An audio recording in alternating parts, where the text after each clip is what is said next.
আলাইকুম। Hello everyone, কেমন আছেন সবাই? আশা করি সবাই সুস্থ আছেন, ভালো আছেন। আলহামদুলিল্লাহ আমরা অনেক ভালো আছি। আরও একটি নতুন ভিডিও নিয়ে আপনাদের মাঝে হাজির হয়ে গেলাম। আজকের ভিডিওটি শুরু করছি। আজকে বেসিক্যালি মেন কাজ হচ্ছে আমার বিড়ালটাকে গোসল করানো। আর ওর গায়ে অনেক বড় বড় লোম হয়েছে, তো ওই লোমগুলো কেটে দেবো। সকালবেলা নাস্তা হয়ে গেছে বাচ্চাদের, আমিও এর ফাঁকে করে নিয়েছি। আমার আসলে থাইল্যান্ড থেকে আসার পর থেকে আমার ব্যাক পেনের সমস্যা হচ্ছিল, তো আমি একটু মাঝখানে ডাক্তার দেখাইছি, এরপর চলছে আর কি। তো চলুন এখন দেখায় আপনাদের আমাদের গোলু। আমাদের বাসার যে বিড়ালটা আছে তার নাম হচ্ছে গোলু। পুরো ভিডিওটা দেখতে থাকুন আর আমাদের সাথেই থাকুন। এই হচ্ছে আমাদের গোলু। হাই বলো, হাই হাই হাই।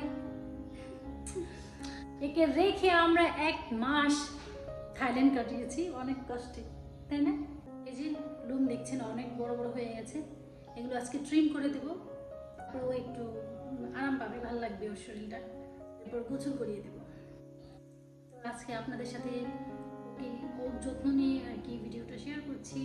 এদিকটাই হচ্ছে ব্রেডগুলো আমি ওভেনে হিট করে নিয়েছি, মানে একদম দেখতেই পাচ্ছেন শব্দ করছে। তো এগুলো মিক্সারে দিয়ে মিক্স করে একদম ব্রেডক্রাম করে নেব। ব্রেডক্রাম বানানোর জন্য আসলে আমি এগুলো রেখে দিয়েছি। আমার বাচ্চারা সকাল করে ব্রেকফাস্ট খায়, তো ওইগুলো থেকে ওরা আবার এটা পছন্দ করে না, এই পাশটায় যে এই পাশটা পছন্দ করে না, তাই এগুলো জমিয়ে রাখা হয়েছিল 2 দিন আর কি। 2 দিনে এতটুকু হয়েছে, তো এগুলো আমি ব্রেডক্রাম করে নেব। অনেকদিন যাবৎ এই ট্রিমারটা পড়েছিল, দেখেন কি অবস্থা, ময়লা হয়ে আছে।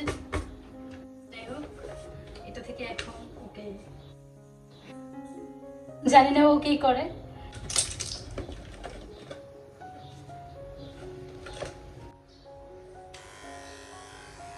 দেখি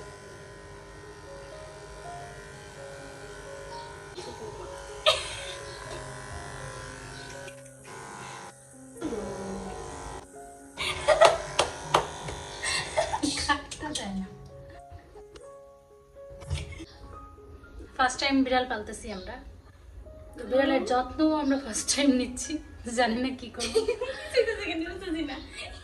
তো দেখা যাক কতদূর পাই। সো আমরা ব্যর্থ হয়ে গেছি। দেখেন এই একটা ট্রিমার, হচ্ছে আরেকটা ট্রিমার, আর এটা আরেকটা। এগুলোর 3টা থেকে একটাতেও কোনো কিছু হচ্ছে না, কারণ গোলু থাকছে না। অবশেষে কি করা হচ্ছে দেখাই। এই তো এখন কেচি দিয়ে কাটতে হইতেছে, জোর করে ধরে এখানে বসিয়ে এরপর কেচি দিয়ে কাটা হচ্ছে। না তাকাবে না। গোলু, আই গোলু, এইদিকে। রাগ করছো তুমি? কেন রাগ করছো? এখন হচ্ছে নখ কেটে দেবো, কারণ ট্রিম করতে গিয়ে আমরা ব্যর্থ হয়েছি। এখন নখটা কেটে দেবো। আসো, তুমি আমার কাছে আসতে ভয় পাচ্ছ? আমার কাছে আসতে ভয় পাচ্ছ তুমি? অনেক লোক